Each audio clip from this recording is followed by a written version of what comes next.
funded by the Broadcasting Authority of Ireland with the television licence fee.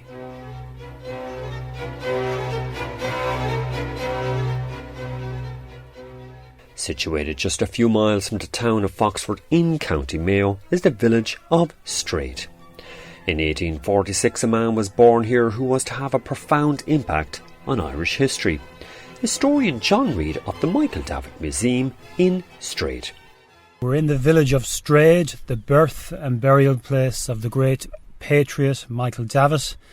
And in fact we're standing beside the Michael Davitt monument here. And the significance of Michael Davitt in terms of 19th century history is almost beyond measurement. Without Michael Davitt, we have no land league. Without no land league, we don't have the land for the people. People haven't got the belief then to believe that they can achieve ultimate independence in the years ahead. And Michael Davitt gave them that belief, the same way people like Wolfe Tone gave the men of 1916 belief. The same way Robert Emmet done it, Daniel O'Connell, Charles Stewart Parnell.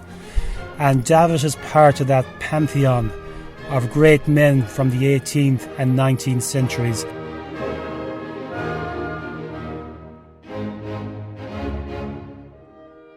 Michael Davitt's Land League was a movement of mass peaceful protest which destroyed the elitist Irish landlord system and gave the land of Ireland back to Irish tenant farmers. It also gave the mass of Irish people the necessary economic freedom to eventually achieve political freedom a generation later in 1922. It's for this reason that many people consider Davitt a founding father of Irish democracy. This is Michael Davitt's story. From an early age, Michael was out to get rid of the landlords in Ireland, especially the landlords of big tenanted estates. One of Michael Davitt's greatest achievements is the whole issue of the land and the transfer of the land from the ascendancy classes, who retreated at that stage, to the indigenous ordinary Irish farmers. The people of Ireland owning the land of Ireland. He was able to overcome a system that was doing so much damage. They were now becoming owners of their own land. They were becoming Irish owners of Irish land. And that's the important thing. The Land League certainly weakened the union with Britain. It certainly advanced the cause of Irish nationalism and it sowed the seeds of a modern democracy. Michael Davitt is truly one of the founders of our modern Irish democracy.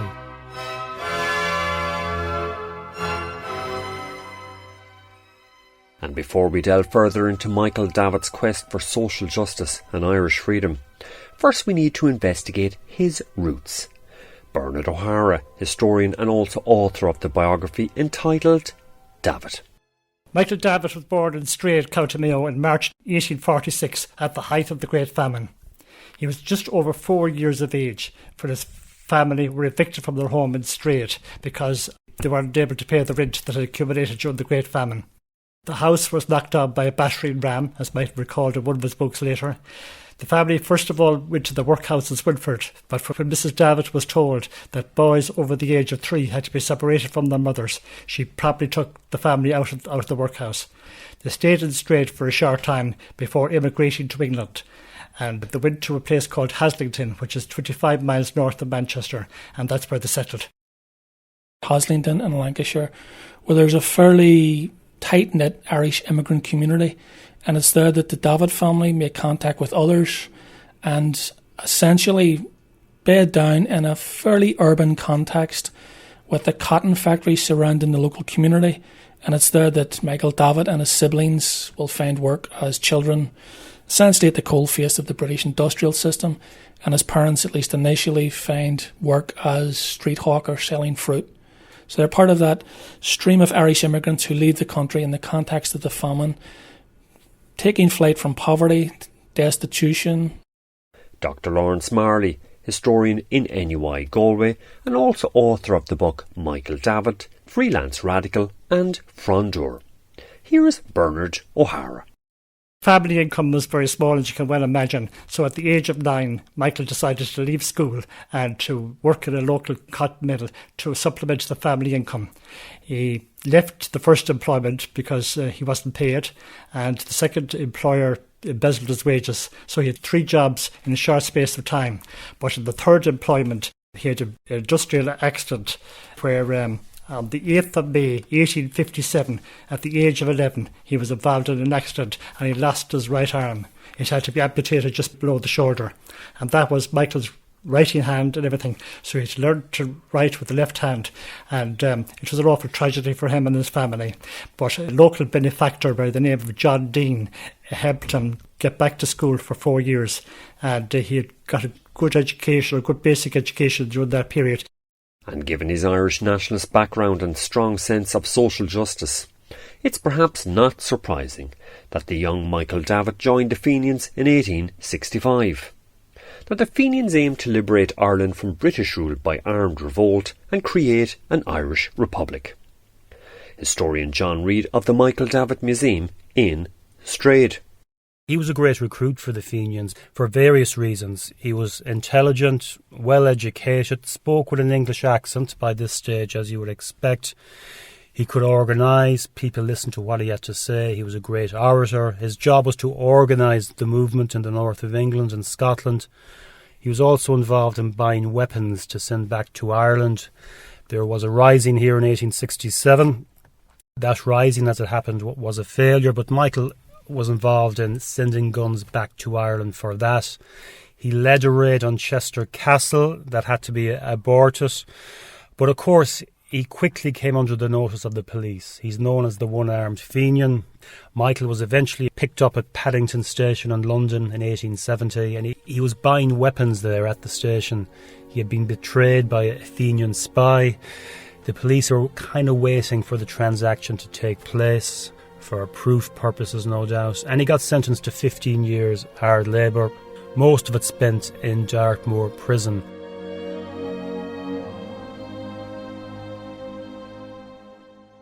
In Dartmoor Prison, Davitt was essentially confined to a corrugated iron cell with very poor ventilation. In summer months, he himself noted later that he would have had to get on all fours to try and essentially breathe air from under the door.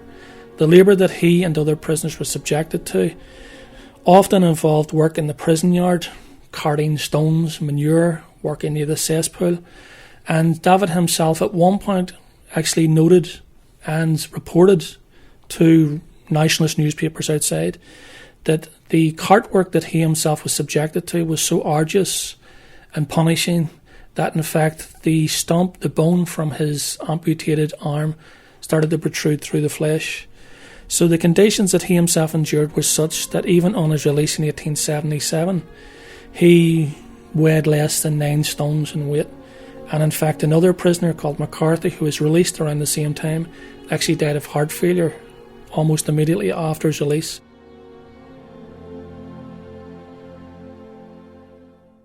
And as historian Lawrence Marley just touched on, Davitt was eventually released on parole from prison in late 1877 due to a campaign by an Irish amnesty group on his behalf. So did prison make him bitter and vengeful? Lawrence Marley. He was somebody who didn't come out of prison embittered. He was a very thinking man, somebody who tried to understand his circumstances. Davitt was in prison. He definitely did not become vengeful or bitter. The only person that comes to my mind to compare with is Nelson Mandela. Why? Oh, Nelson Mandela came out of prison and he had no bitterness. He wanted to change the community from which he came, and he made such a big contribution, and that was Davitt's wish too.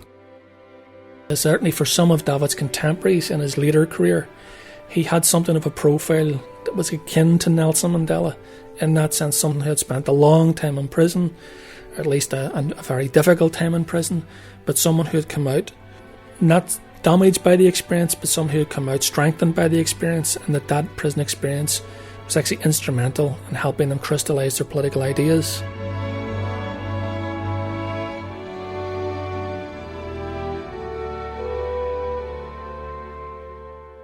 And while Michael Davitt was still a Fenian, nevertheless, after his release from prison, he'd begun to question the rigidity and intolerance of the organisation, and saw the need for more flexibility in Fenian policy, especially regarding non-violent activism.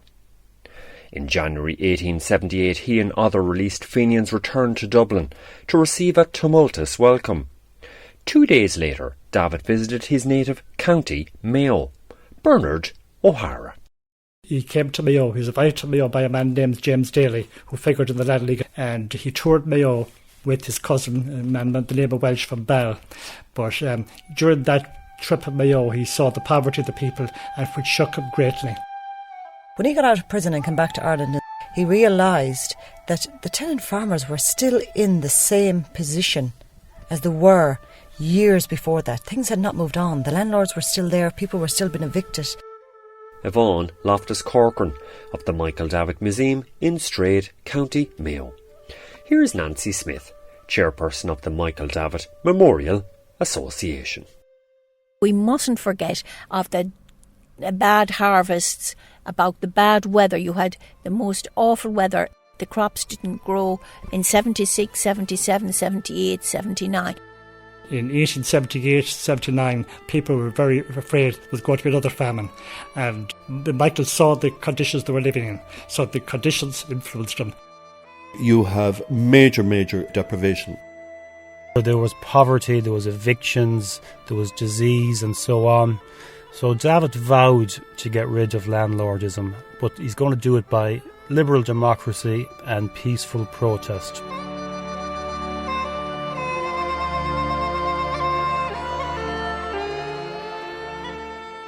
He comes in 1878, and what he sees is Fenians, constitutional nationalists and land reformers working together in relation to the land question and how it does unite them.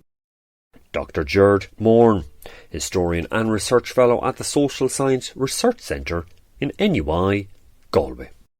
And in many ways, when he goes to the States in late 1878, he already has seen how cooperation between these three groups can be utilised. He sees what is working at a micro level. Can this be transformed at a national level? But if it is going to be transformed at a national level, you need the money bags, you need Planning Ale involved, and in particular John Devoy. In 1878, this is what he goes to sell to John Devoy, is the role in which the land question can have in furthering the national question. He goes to America to see his family. He also has a very interesting meeting with John Devoy. And John Devoy is the old Fenian who's exiled in America, but who heads up the powerful Clonmany Gael movement, who provides financial support and logistical support and so on for Fenian organisation in Ireland. Now, Davitt and Devoy, they both have the same idea really, a thing called the New Departure, where indeed all strands of nationalism would band together and they would try and sort out the land issue itself. And then after that, independence would come. Now, not everybody was behind this idea. There were some elements of Fenianism, of course, that said, no, you have a republic first, then you sort everything else out. John Reid. Eventually, Michael Davitt and his supporters succeeded in getting the Fenians to allow their members to be involved in constitutional land reform activism. So just how big a deal was this? Bernard O'Hara. Oh, it was huge. It was a huge achievement on Davitt's part to get the Fenian organisation to come behind land reform. The chief thing Davitt wanted was land reform. The chief thing Devoy wanted was home rule. You know, they were committed to home rule or independence for Ireland by military force. And Davitt's persuasion that certainly got Devoy supporting the land campaign, just as Davitt later on got Parnell involved in the land campaign. It just showed you his networking skills and his organisational talent. However, it's important to stress that well before Michael Davitt arrived into Mayo in 1878, a Mayo Tenants Defence Association had already been set up to protect vulnerable tenants. Michael Davitt did not start the land agitation. The land agitation was underway in Mayo to a small extent and was led by James Daly. But it was Michael Davitt that saw its potential. and he organised it from a local regional movement into a national campaign. So Davitt was crucial. There would have been some kind of a land war in Mayo without Davitt, but very much a local and a regional one. And it was Davitt's influence and his networking skills that developed it into a major national movement. And the first step towards creating that national movement was a land agitation meeting held in Irishtown, County Mayo, in April 1879. John Reid. The first major protest takes place at a place, ironically enough, called Irishtown on the Mayo-Galway border. And depending what account you read, maybe upwards of 10,000 people showed up on the day. Now, the landlord, the sheer scale of the crowd, I think it frightened him into withdrawing the eviction notices that he had issued and reducing rent by 25% on the spot. Now, this was the prototype. Irishtown is known as the cradle of the Land League. So what worked in Irishtown would be brought right round Mayo and then brought right round Ireland.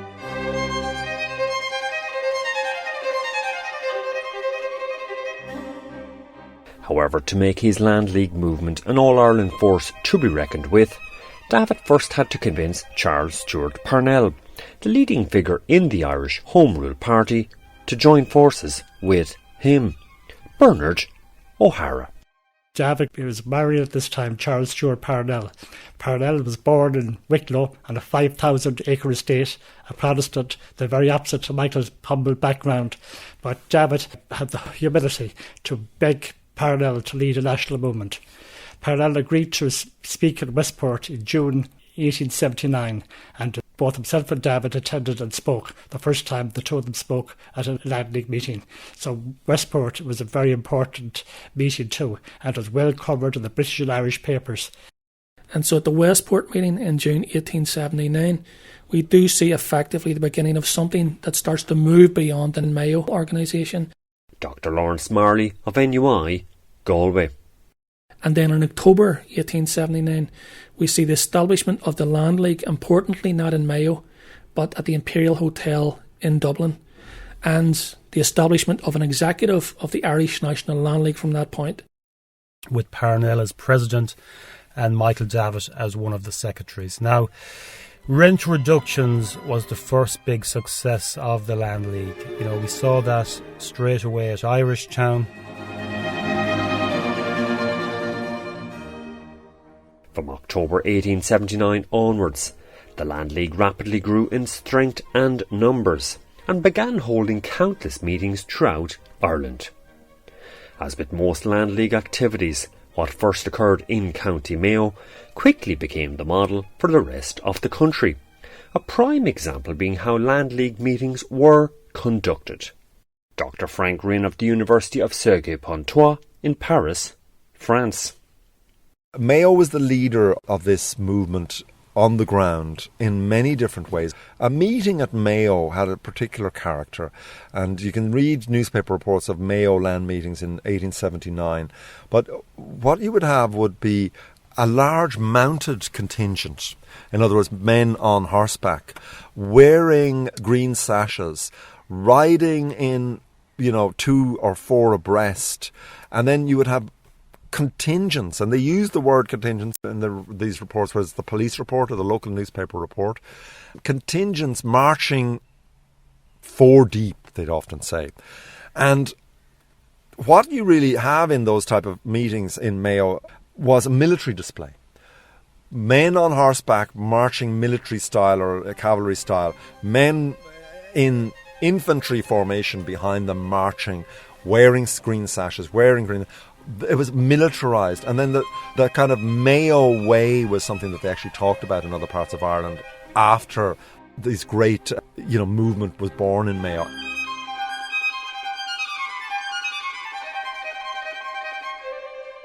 So what were the general tactics used by the Land League? Historian John Reid. There were various tactics. The Land League was like a big trade union, first of all. You could join the Land League And then if you joined the Land League, you got the benefits of the Land League if you were under threat of eviction. So, for example, the Land League would demonstrate on your behalf to try and stop the eviction in the first place. They would try and get reductions in rent. If the worst came to the worst and you were evicted, you could be housed on a temporary basis. The Ladies' Land League built these wooden huts. You got humanitarian aid. Collections were made so people could immigrate and start a new life and so on. So there was that element of the Land League. Now, another element, of course, was the boycott.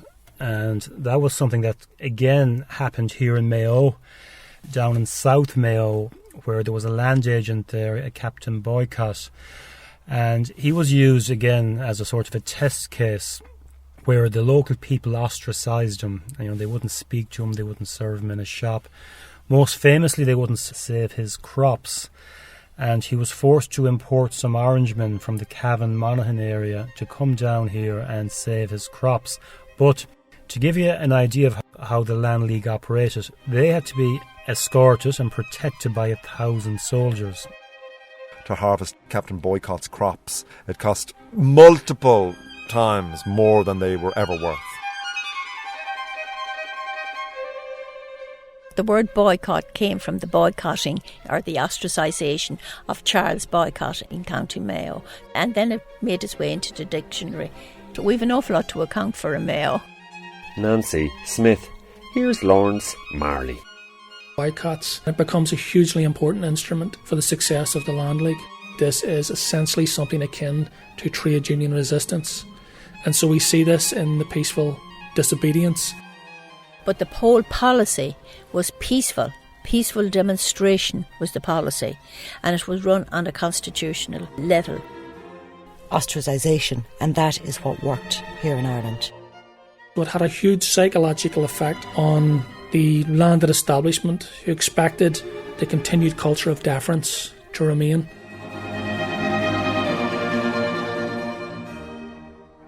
And as was touched on a short while ago, one of the main tactics of the Land League involved rent reductions. This usually entailed asking the landlord for rent reductions, and if this was refused, then offering him a fair rent having regard to the circumstances of the time.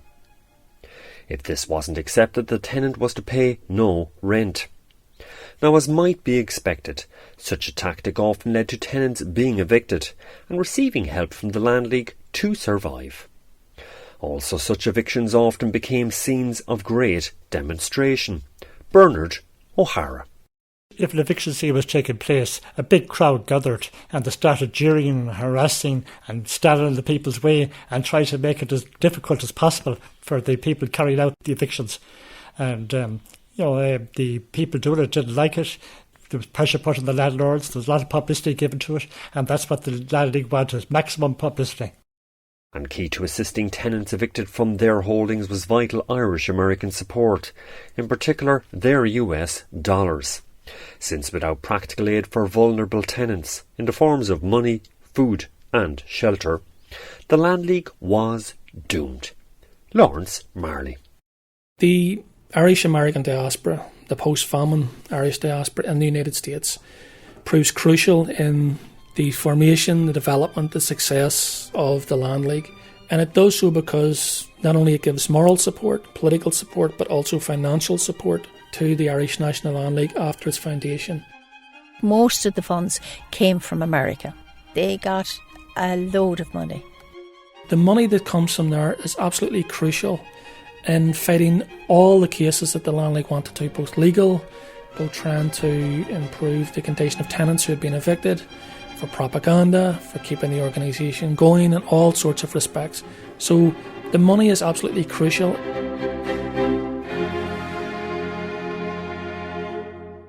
Throughout the year 1880, as the land war raged in Ireland, Michael Davitt had a hectic work schedule.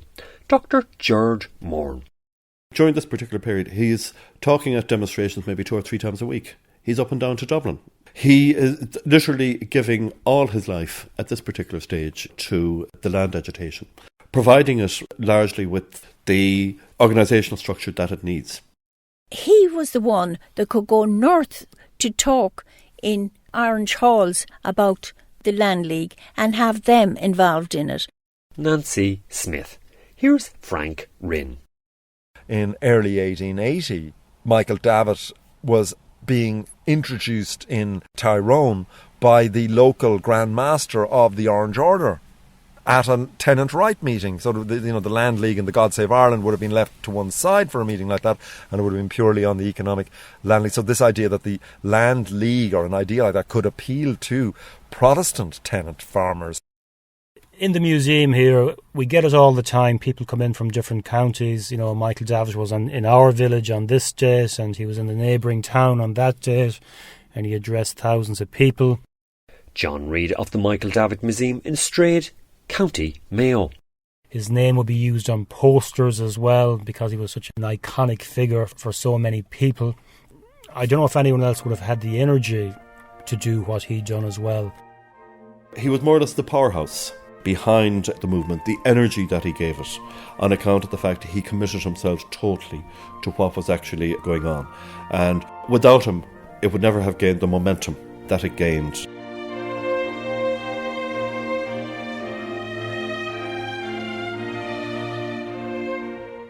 Michael Davitt always intended the Land League as a moral force, non-violent movement. However, as the land war hotted up, acts of sporadic violence increased.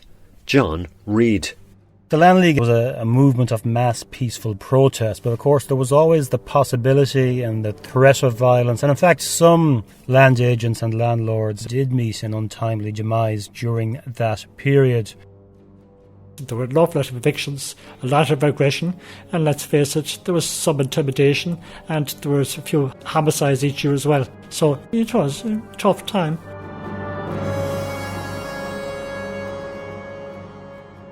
By the end of 1880, the Land League had destabilised most of the rural economy and virtually controlled the country, shaking the Irish landlord system to the core. For the first time in Irish history, the tenant farmers had successfully stood up to the landlords. Now, in response, the Liberal government led by William Gladstone reacted with a policy of coercion and concession. The concession came in the form of the Land Act of 1881, which was very favourable to tenant farmers. John Reid. Eventually they brought in a Land Act in the House of Commons, and this Land Act, they saw it as a final solution. But what it granted was what was known as the 3 Fs: fair rent, fixity of tenure and free sale. And this greatly improved the situation. It set up land courts to decide what fair rents were. The Land Commission was actually set up in 1881 as part of that act. The 1881 Land Act introduces the concept of dual ownership. The landlord cannot increase the rent on the holdings without the judicial court. Once the tenant pays his rent, he's secure on his land. And this is, to a large extent, what most farmers actually wanted. Gerard Mourne. Here's Bernard O'Hara. The landlords were shocked with the 1881 Act because for the first time it interfered with their right to contract. By 1881, the major thing is dual ownership. The emphasis is no longer exclusively with the landlord, that tenants have got rights, which they didn't have prior to this.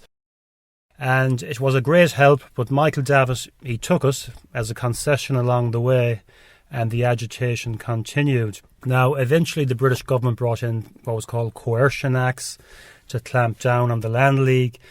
Michael Davitt was eventually arrested again, as was indeed Charles Stewart Parnell and John Dillon, all the other leaders.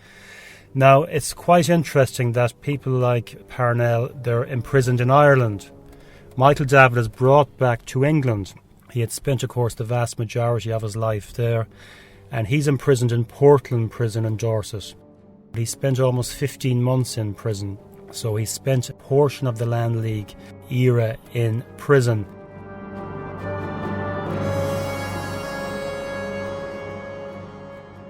Following the British government's suppression of the Land League and the imprisonment of its leaders in October 1881, the Ladies' Land League, which was led by Anna Parnell, successfully took over the League's functions. Bernard O'Hara. Well, National Parnell and the Ladies Land League did a great job, if you like, during that period. They took over from the men. They organised demonstrations and eviction scenes and all that. And eventually the British government got alarmed about the state of lawlessness in Ireland. Some of the Ladies Land League people were arrested too and imprisoned. But eventually there was a treaty called the Kilmainham Treaty. The British government, through an intermediary, opened negotiations with Parnell, and an agreement was reached between Parnell and the British government. And under the terms of the Kilmainham Treaty, Parnell and Dillon and the leaders were released, and they pacified the country because there was chaos, because a lot of people weren't paying rent. And another concession that was won was arrears. Now, by this stage, a lot of people could afford to pay their rent. But of course, you can compare it to the modern situation. They couldn't move on because they had arrears built up over a number of years. And thanks to the terms of this Kilmainham Treaty, the Arrears Act was brought in and the arrears were waived for the poorest tenants. So that was another important step along the way. And by this stage, Parnell was reasonably happy that everything was sorted out, whereas Davitt really wanted to drive home, the land for the people. The landlord still owned the land. So what was Michael Davitt's reaction to the Kilmainham Treaty upon his release from prison in May 1882? Bernard O'Hara. When Davitt heard about the Kilmainham Treaty, he was not happy about it. He felt that the pressure was really on the British administration at the time and that the struggle should have been continued. He wanted to continue the struggle until the landlord system that he knew was destroyed. But Parnell saw another route to take. He saw a constitutional route and a legal route, and he encouraged the British government to provide the aid to enable the farmers to buy out the landlords, and that was the path that was taken. And although members of the Land League such as Michael Davitt didn't realise it at the time, by May 1882 they'd won a decisive psychological victory over Irish landlordism. With costs rising and rents fixed, many landlords started to question their future prospects and if it would be better for them to sell their farms, provided that they received satisfactory prices. As historian Bernard O'Hara just touched on, this change of thinking led to a series of state-supported land purchase schemes and eventual Irish tenant ownership. John Reid. The eventual solution were these land purchase acts that were brought in the 1880s, 1890s and indeed into the 20th century. And under the terms of these acts, the landlords were they were financially compensated to leave the land, and the ordinary Irish people could buy their holding out over a number of years, mortgage style. So this was a significant development and achievement at a time when the British Empire was at its height. And in fact, we would say it was the forerunner to independence itself in 1916. I mean, we like to put up a proclamation and a Land League poster side by side. And, we can say, one was social independence and the other was political independence.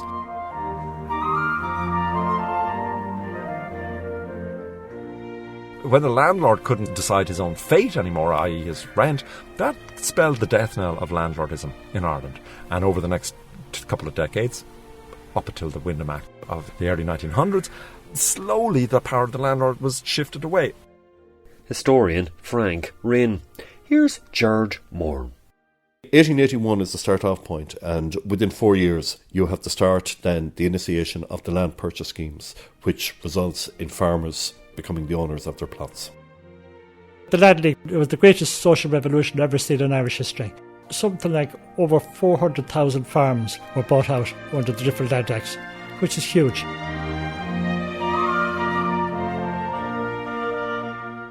It changed the history of Ireland. It changed the face of Ireland from being a feudal country to being owners and occupiers. They had now the right to own their own land and to buy their own land and to be their own masters. And that had a great psychological effect. Nancy Smith, chairperson of the Michael Davitt Memorial Association. Granted, it took a few more years to be able to get more money to buy out the landlords and for various acts to come into play, but it set the foundation. They had the right to buy their land. That meant that there were free men and free women, and that was important. Modern history starts there, and that's where we build our modern history, from the Land League onwards. Essentially, the land war is crucial as a turning point, as a pivotal point, and it's actually the foundation of modern Ireland, because essentially what it does is it admits people who were previously tenants to become landowners. It's the beginning of the reversal of a transfer of land ownership to the tenantry, away from the landlord class. Lawrence, Marley. Here's Bernard O'Hara. The Land League certainly weakened the union with Britain. It certainly advanced the cause of Irish nationalism and it sowed the seeds of a modern democracy. That's why Davitt is so important. He worked hard and tirelessly to do the right thing by the people of Ireland and to further the cause of liberty and freedom from the landlord and to get back what was theirs. And he did that peacefully.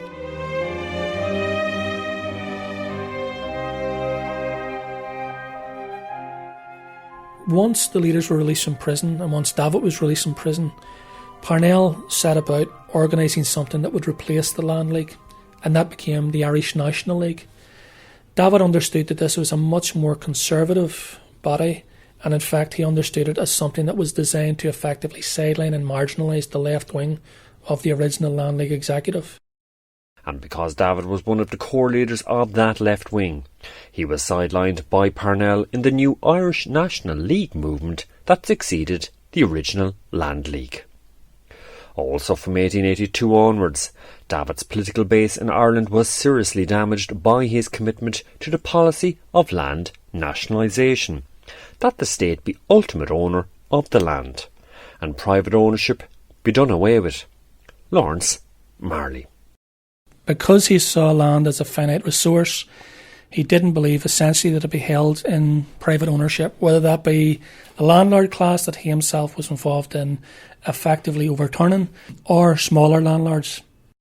Land nationalisation, it smacked of communism. Nancy Smith. Here's Frank Wren. Now this blew Davitt out of the water, not just with, let's say, mainstream society, but also with his own revolutionary cadre, because that was a step too far, a radical step too far. And sidelined as he was by Parnell and many others for his radical views, from the mid-1880s onwards, Davitt became a journalist and used his journalism as his political platform. He also took up many social justice causes. John Reid. We find from the mid-1880s, you really get then Michael Davitt, the international figure. And he travels extensively, during the last 20 years of his life. He's a freelance journalist and writer by trade, so he gets commissioned by newspapers, Irish papers, English, American, to travel to war zones, disaster zones, and wherever he goes, he gives a voice to the oppressed. Now, on the one hand, he has a great affinity with people like the Indians in America, the Aborigines in Australia, the Maoris in New Zealand, people who are dispossessed of their land and people who have no one to represent them. So Davitt represents people like that.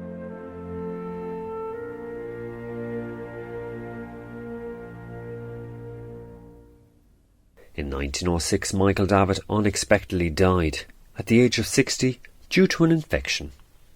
Before being buried in his native Strade in County Mayo, he was first laid out in the Carmelite Church in Clarendon Street, Dublin City. John Reid of the Michael Davitt Museum in Strade. 20,000 people filed past his coffin over the next day or two. He was brought then by train from Dublin down to Foxford, which is 3 miles down the road here, and we're told enormous crowds packed every station on the way down. He was then brought by horse and carriage from Foxford up here to Strade, and he was buried on the 2nd of June 1906.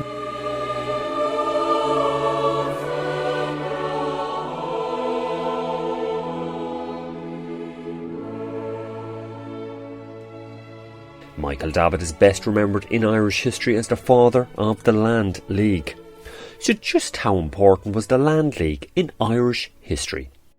It was the real start of Irish independence. The fact that you would own your own land. At that time, we were an agricultural society, and that's really what farmers wanted.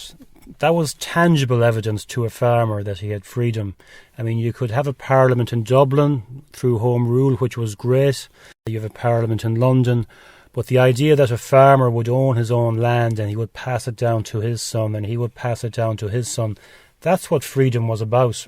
I suppose others were inspired by Davitt then, later generations. They seen what he'd done against overwhelming odds with the land movement, and they brought it to the next stage as they would see it. And you look at what happened between 1916 and 1923. Fast forward onto the 1916 Rising and the whole revolutionary era. By this time, the Irish people understand that if they pull together in some way, an almost insurmountable obstacle can be overcome. Dr. Regina Donlan, postdoctoral research fellow at NUI Galway's Moore Institute. Here's Dr. Frank Rinn. The organisations that created the political movements, that created political stances from 1879 right through to the end of the revolutionary period and beyond, they're formed on the same basis, and the basis was set up by the Land League. I think the Land League is an instrumental first step in everything that was to follow. I think that the importance of the Land League can never be overstated in the formation of modern Ireland as we know it. And Michael Davitt is one of the pivotal people to that.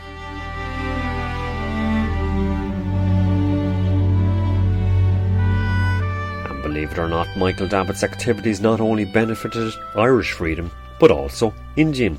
John Reid. In the 1890s, when Davitt was an MP, Gandhi was a young law student at that time. In London, he was studying there. He would only been in his 20s at the time, but he heard about this Land League and he used to wander into the House of Commons to listen to debates.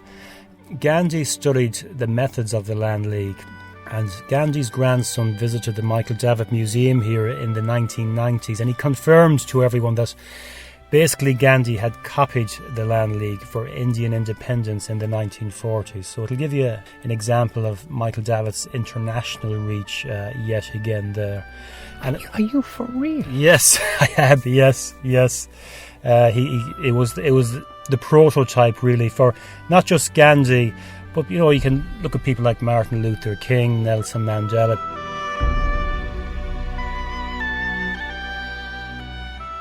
Many decades before Mahatma Gandhi preached non-violent resistance to the Indian people, Michael Davitt's Land League succeeded, by peaceful means, in helping thousands of Irish tenants to become the owners of their own land. Now, while Davitt himself celebrated the success of the Land League and the success of Land Acts in undermining and eventually ending landlordism, nevertheless, he always held the view that social justice and equality in Ireland would have been much better served if his policy of land nationalisation had been implemented. However, this said, Davitt's work was instrumental in helping to give a sizable chunk of Irish people the economic freedom and muscle to eventually push for political freedom a generation later in 1922. So is it gilding the lily, so to speak, to call Michael Davitt a founding father of Irish democracy? Dr. Regina Donlan of NUI Galway. I think he is absolutely instrumental to the process of achieving Irish democracy. I'm not sure if I would call him a father of Irish democracy. I think he might be more of an uncle. He's the type of guy that was responsible for a lot of forward motion in the whole idea of achieving Irish democracy. He would be one of the founders of democracy in Ireland, of going about getting the rights of the Irish people through democratic means, because he came to hate violence himself. Nancy Smith. And whatever title one gives to Michael Davitt's role in the struggle for Irish freedom, nobody can deny that he had a profoundly positive impact on Irish history. Yvonne Loftus Corcoran. I think he started everything, but he did it in a peaceful way. He didn't do it in guns, fighting and things like that. He did it, it was mainly by ostracisation and things like that he brought all the different changes about.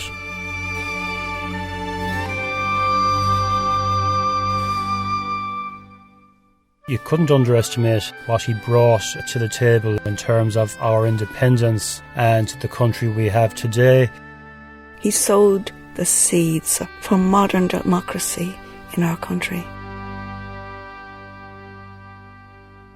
Funded by the Broadcasting Authority of Ireland with the television licence fee.